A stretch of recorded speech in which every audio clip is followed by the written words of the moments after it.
Yeah, it's I don't know. There's a lot of things. I feel like in terms of overcoming self-doubt, we don't celebrate wins enough. It's probably like always on to the next one sort of thing. Is it bad that I say I don't know how to celebrate wins?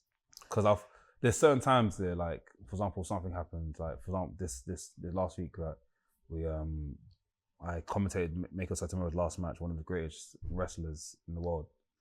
She retired. She's retiring in April, and I commentated her last match, and I didn't know how to celebrate that. Yeah, how to be, or even just like get into a large amount of subscribers and how to celebrate that.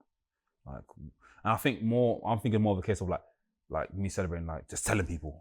But sometimes celebration can just be like you order something nice for yourself, or treat yourself. Treat yourself, yeah. So we don't do that enough. Obviously, you know, my daughter was in hospital for 2 weeks. Yeah.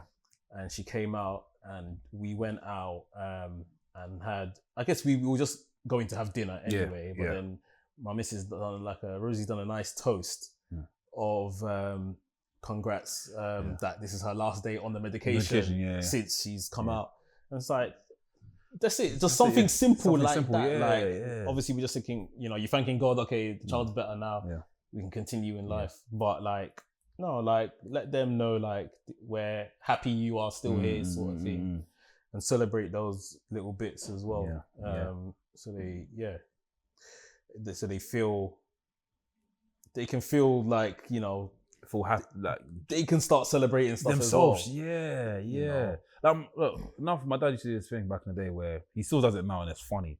Whenever we get good news in the house, for example, my brother got a pro boxing contract. My brother got like another extension at West Ham, contract extension. Or if I got good grades at school, he'd be like, "Oh, let's order pizza." So he always say, "Let's order pizza."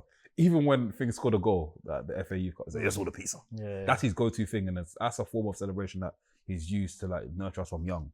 From more like knee high to like where he is now. Like that was his thing. But that's good, because I thought you were going to say the opposite of what is some people's reality of, you know, you've always heard the stories, you get good grades and your dad is like, okay, so what? So what? Nah. You know, you got 90 out of 100. Where's the other 10? Where's the other 10? Nah, my dad, he always like, even if we do well, it's the participation that counts. Obviously, like there's a time where in school I was shit at maths, and I'm still shit at maths till today. I didn't pass it. It wasn't like I never passed maths, whatever. But he did. He obviously drilled it into me. But eventually he was like, do you know what? Maybe is what it is. Like you excel in other stuff, and you know do all that stuff. So basically just seeing that and just going around it, you know. Yeah. So even boxing, the whole boxing thing. Like at first, my mum and dad were very hesitant. They were like, "Oh, it's not gonna do nothing. Like it's gonna damage you." But when it's now seeing what my brother's doing, how serious he's taking it with the whole body weight loss and going training back and forth and whatnot, it's, you know, they're proud of him and they will support that. And I think that's what it takes for us parents, because I'm seeing that stuff now. Like there's like, at first my mother was a gymnast, innit? And she was like, gymnastics coach. So she used to tell Rhea to bring the kids to gymnastics, and I was like, I'd rather them play football first. But when I took them, when they went to the first gymnastics session, the oldest one loved it. And I'm like, maybe that's what he wants to do. Yeah. And my youngest one wants to do football. Like, I don't want to force anything that's not on them, because that might affect their evolution. So yeah, it's just a case of just letting them just do their thing, man. Yeah, I think it's a lot of right now learning what we liked as children, what we didn't like, or in terms of how we were treated. Sometimes if you were treated in a certain way, you can now see the benefits. And you could even thank your parents, like, thank God you didn't let me do this or go to this place, because I might have ended up like them man, or whatever the case is. But it's all learning all of this and evolving, and then I guess in this case, spitting it out to our kids in a 2025 reformed way. How much did you bring in from like how your parents parenting, like how much did you bring into your household? I think so much, to the point where like one thing I regret, and to this day I'm still working on myself, is not teaching them another language, not teaching them to speak properly. It's still early. It's still early, man. But I feel like kids at a young age pick up language quickly. Of course. So my guy Johnny was telling me how like kids can understand sign language quickly if you told them quickly like that. My sister, my daughter, Yeah.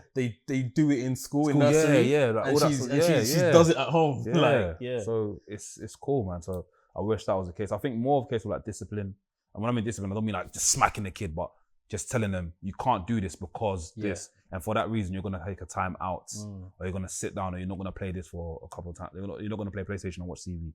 That's something I've kind of brought over. Their religious values. I've always told my son, like, when they go to bed, we have a prayer. And my son used to pray with the Hail Mary. And I said, why didn't you pray like this? I was at home with the teacher at school, but why didn't you pray like this and tell God to thank God, ask God to bless the house, ask God to bless mum and dad, ask God to bless grandma and grandpa, ask God to bless yourself, and ask for a good week. I always tell them that, or good day. Even the thing where, like, I said to them, like, if you see something scary in the room, just say, I say, I'm covered in the blood of Jesus. Yesterday, I was like, I'm scared. He came downstairs again. Like, I'm scared. And I was like, what did I tell you if you're scared? I said, cover myself in the blood of Jesus. I said, yeah, say that. Say that to them. Like, you know, just teach them on that sort of thing. Innit? I think there's one thing I want to do is like watch Nollywood films with them. But that's you want to scare them. Yeah, I feel like they need to be scared, bro. Cause like, what was I watching the other day? I was playing WWE, yeah, and I put the boogeyman in it. And I thought they was gonna be scared. They weren't scared. They was like, who's that? The boogeyman. I was shook of the boogeyman back. Even Undertaker not scared of Undertaker.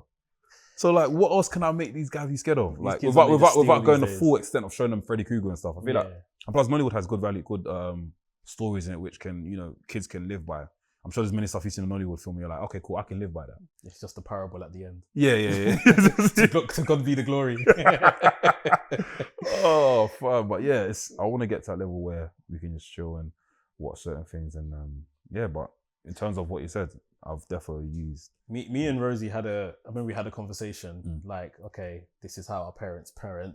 Like, this is what we kind of want to take, and then this is what we're going to do ourselves, sort of thing. Which I think that's always what it's going to be. It's a mix of, you know, what you did like, what you didn't like. Especially when you're in a house, under like one African person and one Caribbean person, just and that's two different. Yeah, it's different. And I realized that when I got married, when I had my first one. So, circumcision was something that I had to like teach. Yeah. Because obviously, I didn't know that. I thought as a kid, you just thought everyone, every black person was circumcised.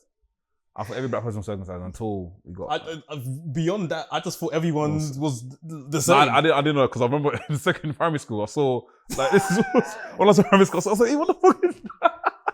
I said, oh shit, I didn't know that. It's like that. But crazy. I didn't know till later on in life that we're not all the same down there, and that we've gone through this process of circumcision.